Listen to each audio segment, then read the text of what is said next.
السلام عليكم. إذا أعطيت القيمة للوقت المناسب الذي تريد أن تبدأ فيه تربية الدجاج، سوف تدخل بعض المال، وإذا لم تهتم سوف تخسر كل ما لديك. تذكر يا صديقي أن اختيار الوقت المناسب هو شرط للنجاح في جميع المجالات. عندما تكون لديك الرغبة في إنشاء هذا المشروع، فيجب أن تحسن اختيار الوقت الذي سوف تبدأ فيه، فهو مهم جدا. فإذا كان الهدف هو العمل على تسمين الدجاج، مثل دجاج الساسو أو دجاج الحبشي، أو مجموعة من التهجينات التي تقوم بها بعض الشركات لإنتاج دجاج ينتج لحم بكثرة، والقليل من يعمل بهذا الدجاج لإنتاج البيض. هذا الدجاج يمتاز بنمو سريع وعليه طلب كبير في الأسواق، ويصل الربح منه إلى الثلث.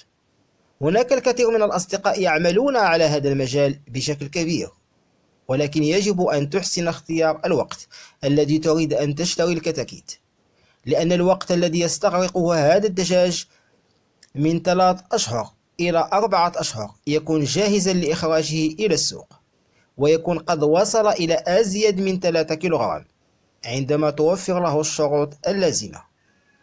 وحسب زيارتي لبعض الأسواق ومناقشة الموضوع مع بعض المربين الكبار، فالوقت المناسب الذي يكون فيه الطلب على هذا النوع من الدجاج هو ما بين شهر نوفمبر وشهر ماي، وأحيانا إلى نهاية شهر 6 حسب التقلبات المناخية.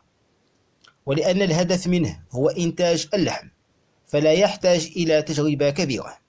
وإذا أردت أخذ أكثر من 1000 كتكوت لن تحتاج إلى وسيط، يمكنك التعامل مع الشركة مباشرة، ويباع بثمن جد مناسب على عمر يوم واحد.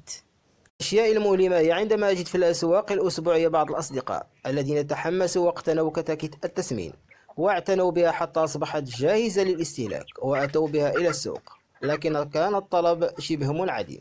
فعندما لا يكون الطلب على الدجاج يكون الثمن ضعيف جدا، ففي بعض الحالات لا يصل حتى إلى ثمن العلف الذي استهلكه الدجاج، وهنا يضيع المربي ويجد صعوبة في مواصلة مشروعه.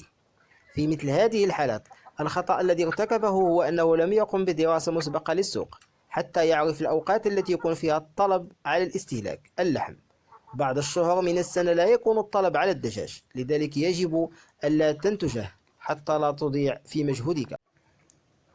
عندما يبدأ أحدهم ببيع البيض أو الكتاكيت فلا تتحمس، فبعد 5 أشهر سيصبح ذلك الكتكوت دجاجة تنتج البيض.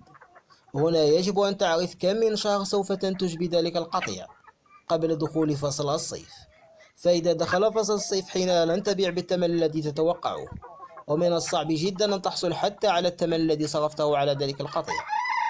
لا البيض الذي تريد أن ترجع منه مصروفك سوف يكون عليه الطلب، ولا ذلك الدجاج سوف ترجع منه مصروفك. في ذلك الوقت ليس كل الناس تعمل، فمنهم من أخرج إلى السوق قطيع من الدجاج في عمر 7 أشهر في بداية إنتاجه، وذلك يرجع إلى ارتفاع الحرارة وقلة الطلب عن البيض، فضل أن يخسر بعض المال بدل أن يصرف عليه بدون مدخول. فالقليل منهم من يستطيع الحفاظ على ما يمتلكه من الدجاج. انظر، فالقليل منهم من أعلن خسارتهم للدجاج البالغ، والكثير منهم أخفوا ذلك، ليس لأنه مؤلم لهم، ولكن لأنه ليس لديهم شجاعة لذلك. هذا ما يحصل للكثير من الناس بسبب جهلهم بالوقت المناسب. يضيع في رأس مالهم الذي تعبوا كي يجمعوه. فلا تتعلق بقيمة السلالة التي تمتلكها، لا بإنتاجها للبيض ولا بجمالها. كل تلك الأشياء مع ارتفاع الحرارة تفقد قيمتها. هذا ما يقع كل سنة. منهم من أسند بيوت الدجاج إلى نبات سريع النمو وظنوا أنهم أحموا به الدجاج، وعندما ارتفعت الحرارة حولت ذلك النبات إلى هشيم وأهلكت لهم الدجاج. ومنهم من أسند بيوت الدجاج إلى أشجار شامخة أحمت لهم الدجاج من أشعة الشمس الحارقة، وحولت تلك الحرارة إلى جو لطيف لهم. هي أشياء بسيطة وتعطي فرق كبير. هذا يظهر لهم أهمية بناء البيوت الطينية والحفاظ على علو سقف البيوت.